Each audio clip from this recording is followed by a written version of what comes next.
Some stories don't survive because they're true. They survive because they feel true. They survive because they fit a shape your mind already expects, even if you've never admitted it out loud. And there's one story that refuses to die, no matter how many times it's fact-checked, debunked, mocked, or dismissed. A story that keeps resurfacing in different forms, in different countries, across different decades, that giant human skeletons, 10 feet, 12 feet, sometimes even more, were once displayed in museums and then quietly confiscated, hidden, erased, and the claim always comes with the same cold implication. If they were fake, why take them? If they were real, why silence it? That's the hook. That's the reason this topic is radioactive. Because it isn't really about bones, it's about trust. It's about whether you believe institutions tell the truth by default or tell the truth only when it's convenient. So tonight, we're going to treat this like an investigation. No cheap shouting, no lazy certainty. We're going to walk through what people say they saw, what museums actually displayed, what historians can verify, and what the paper trail reveals when you stop relying on memes and start following real patterns. And I want you to keep one question in your mind the entire time. If giant skeletons were never real, why does the world have so many stories that sound like they were? Because there's a reason, and it's darker than most people realize.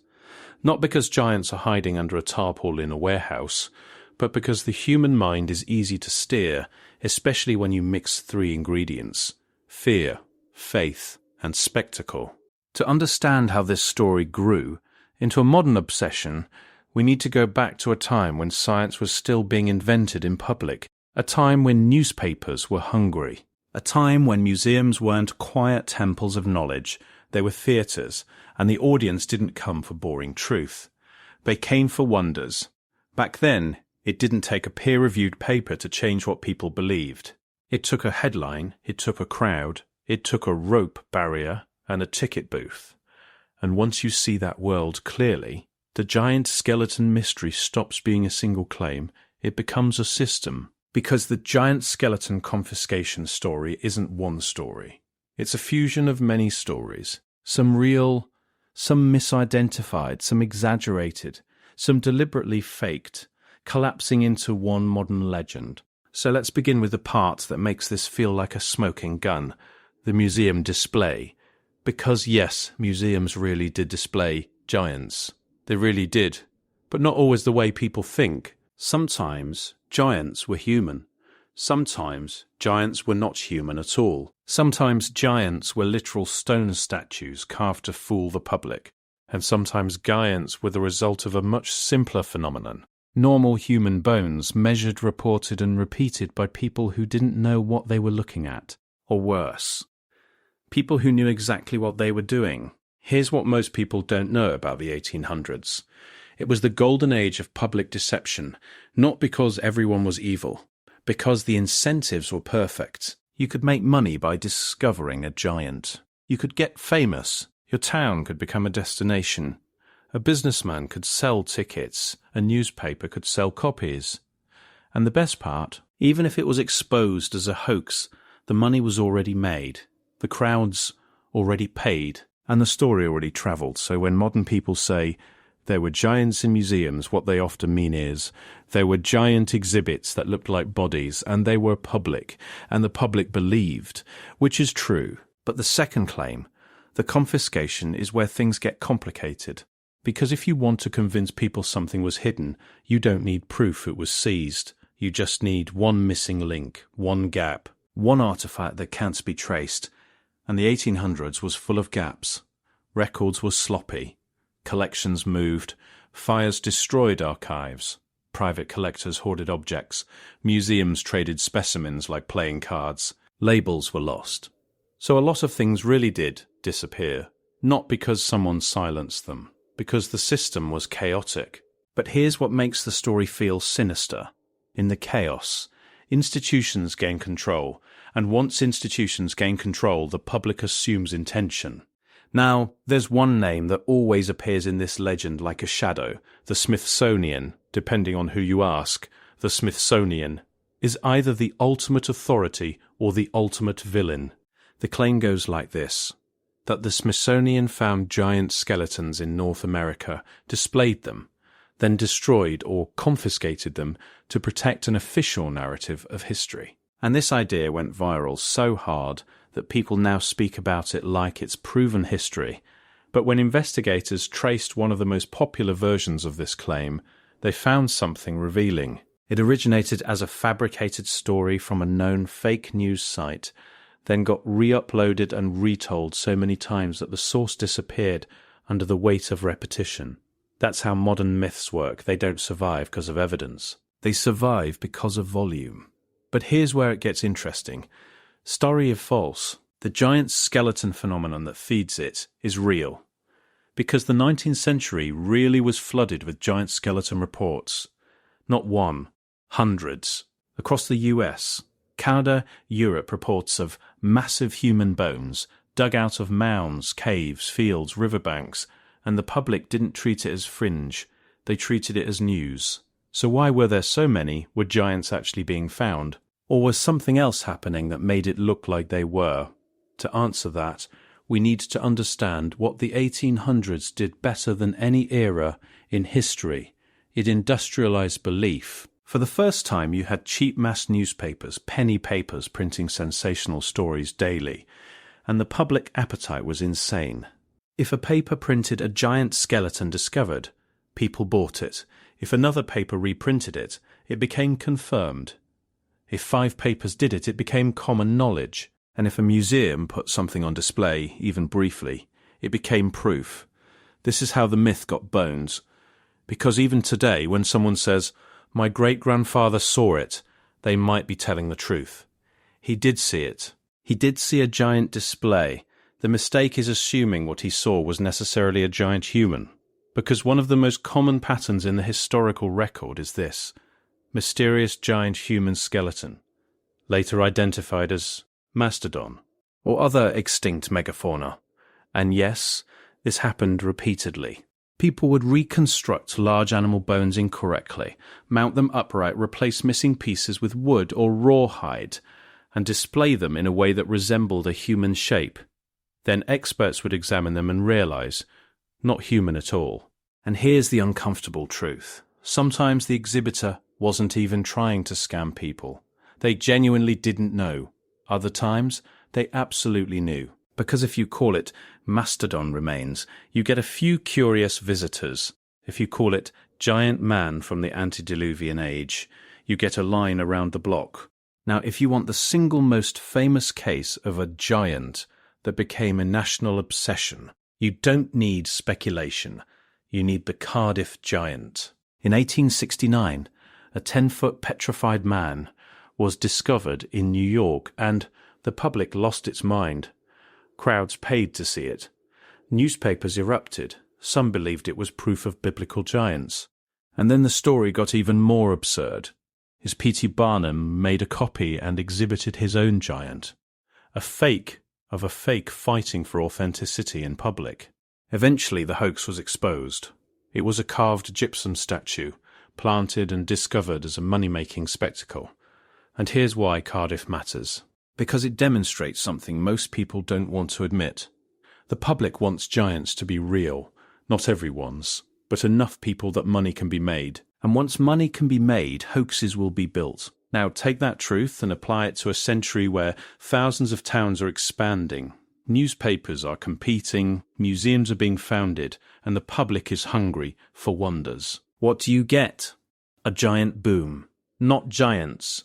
A boom in giant stories. And this is where the museums before they were confiscated, narrative begins to form, because in the 1800s, the line between museum and sideshow was thinner than people think. There were formal museums, there were travelling exhibitions, there were curiosity cabinets, there were private collectors who called their barns museums, and sometimes a display would be labelled as scientific when it was closer to entertainment. Then as science professionalized, certain exhibits got removed, not confiscated by secret police, removed because they were embarrassing, removed because they were wrong, removed because they couldn't be verified. And that removal, when viewed from the outside, looks exactly like a cover-up, Let's talk about the psychology for a second. If you walk into a museum and see a giant skeleton, you assume this has been verified, because why would a museum lie? But museums, especially early museums, were not always temples of verified truth. They were institutions trying to survive financially. They were competing for attention. They were collecting objects under conditions that would make modern archaeologists wince. So when certain exhibits were taken down as standards improved, the public did what the public always does. They created a story. They took it down because it was fake, is boring. They took it down because it was real, is cinematic. And the more cinematic version always wins. But let's do what your competitor does. Let's not stop at psychology. Let's bring in a second layer, anthropology and archaeology. Because the giant skeleton's legend also feeds on a real, uncomfortable history. Native American burial mounds. In the 18th and 19th century, mound sites across North America were looted constantly. Not excavated carefully. Looted. Graves opened. Bones removed.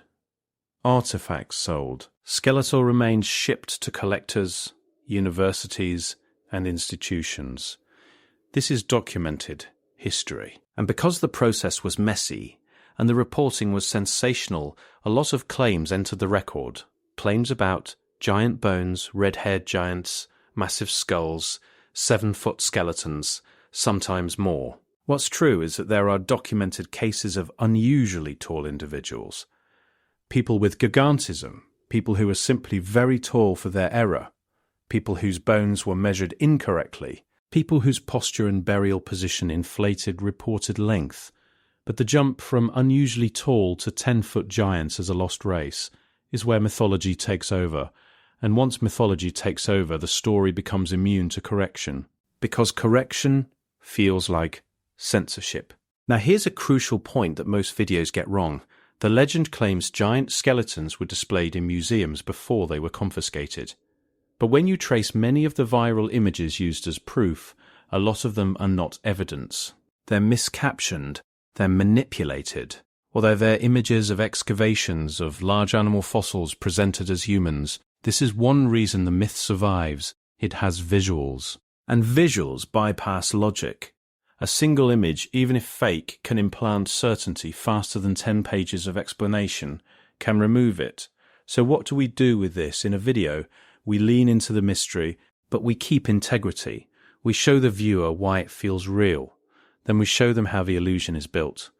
Because the real story, how the giant legend was manufactured, is actually more disturbing than the fantasy version. Think about it. If a government hid giants, that's a secret. But if society can generate reality out of headlines, crowds, and repeating errors, that means the world can be rewritten without anyone planning it. It means history can be shaped without a villain. Just incentives. And if that's true, how many things do you believe because they were repeated, not because they were proven? Now we need to bring the viewer to the confiscation claim directly, because if we don't address it, the video feels incomplete. So let's ask it plainly. Were giant skeleton exhibits ever confiscated? In some cases, yes. Objects were taken into institutional collections from private hands or removed from display. But confiscation implies something specific, that authorities seize them to prevent the public from knowing. The evidence for that kind of coordinated operation, especially the dramatic thousands destroyed version, does not hold up under scrutiny in the most popular modern claims. However, here's what does happen, and it's a pattern that can easily be misread as confiscation. A local paper reports a giant skeleton. A collector takes the bones. The bones are later identified as non-human, or as mismeasured, or as unverified. The bones are either stored, relabeled, degraded, lost, or never displayed again. The public remembers. They had it, then it vanished. From the outside, that is indistinguishable from a cover-up, especially when the institution involved is large, distant, and silent. And institutions are silent most of the time because they don't respond to every rumour. That silence becomes fuel. Now we raise the stakes the way your competitor does. We ask, Why is the public so ready to believe giants were real? Because it's not only about bones, it's about a war between narratives. For many people in the 1800s, and still today, giants are not a curiosity. They're evidence. Evidence for literal interpretations of ancient texts. Evidence that modern science is wrong. Evidence that history is missing entire chapters. So when a giant skeleton story appears, it isn't just a headline, it's a weapon. And that is why the story becomes emotionally violent. Skeptics don't just say it's false. They say you're gullible. Believers don't just say it's true. They say you're blind. And the more emotional it becomes, the less evidence matters. Now, at this point, most videos either go full conspiracy, or they go full mockery. We're going to do neither. We're going to do what makes your competitor effective. We're going to show a mechanism so believable that even if you reject the conclusion, you can't forget the implication. Here's the mechanism. In the 1800s, there was a repeating assembly line of giant claims. A digging project, farm, railroad, mound, cave, exposes bones. The local community interprets them through a cultural lens. The newspaper inflates it. The bones get moved to a collector. The collector either displays them or claims to. The story spreads. Later, the object can't be traced. This creates the perfect myth engine, because the public sees the beginning, and the public never sees the end. So the end becomes whatever they want it to be. And once people suspect an end, confiscation, they will interpret every missing artifact as proof. Now let's add the museum angle again, because it matters. Museums are credibility machines. If you can attach a myth to a museum, if you can keep it alive for generations, and in the era of travelling exhibitions, you could display something in a museum for a week, then move on. No permanent record, no formal catalogue, no modern website, just word of mouth. That's why the phrase displayed in museums is so powerful. It implies official endorsement, even when the museum might have been a tent. Now we reach the moment where your competitor would drop the "it gets worse" twist. So here it is. The most believable confiscation isn't a secret raid, it's professionalization. As archaeology and anthropology became more rigorous, institutions stopped putting unverifiable claims on display. They stopped using the word giant. They stopped accepting sensational measurements. They started requiring documentation. And anything that didn't meet the new standard got pushed into storage, reclassified or discarded. That's not a conspiracy. That's bureaucracy. But bureaucracy can erase just as effectively as censorship, because it doesn't have to destroy evidence. It just has to bury it in a label that nobody searches. Imagine a crate in a basement. One label says, "Giant skeleton. People look forever." Another label says, "Unsorted faunal remains misidentified specimen." Nobody looks. And if that happens enough times, the public doesn't just lose the object, they lose the ability to even ask the correct question. Now we're going to close in on the emotional core of the video, because this is where you win retention. The real reason this story keeps resurfacing is because it taps into a terrifying possibility that history isn't a solid timeline. It's a curator's exhibit, and curators decide what you see. Now, does that mean giants were real? Not necessarily, but it does mean the public has a rational reason to be suspicious, because institutions have suppressed or mishandled things before. Human remains were collected unethically. Cultural artifacts were taken. Indigenous histories were ignored. Specimens were misclassified. Records were incomplete. So when someone says they confiscated the giants, even if that specific claim collapses, the distrust underneath it remains. And that distrust is the real fossil here. Now here's where we pivot the ending into something haunting, but honest. We tell the viewer, if you want to know the truth about giant skeleton claims, don't look for one dramatic smoking gun. Look for the pattern. And the pattern says this.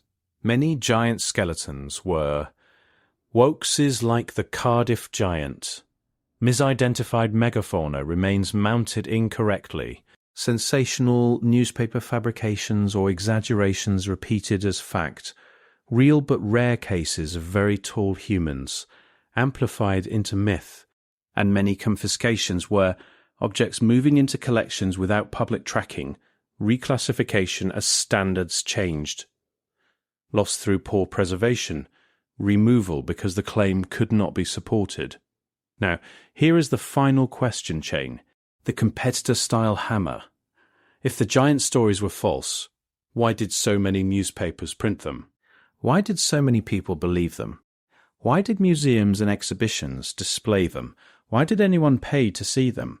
Why does the myth still survive after modern science? Because the myth isn't surviving on bones, it's surviving on something older. The hunger to believe the world was bigger than the world we're taught. A hunger for lost chapters. A hunger for forbidden evidence. And once you understand that, the title becomes even more unsettling. The giant skeletons displayed in museums before they were confiscated.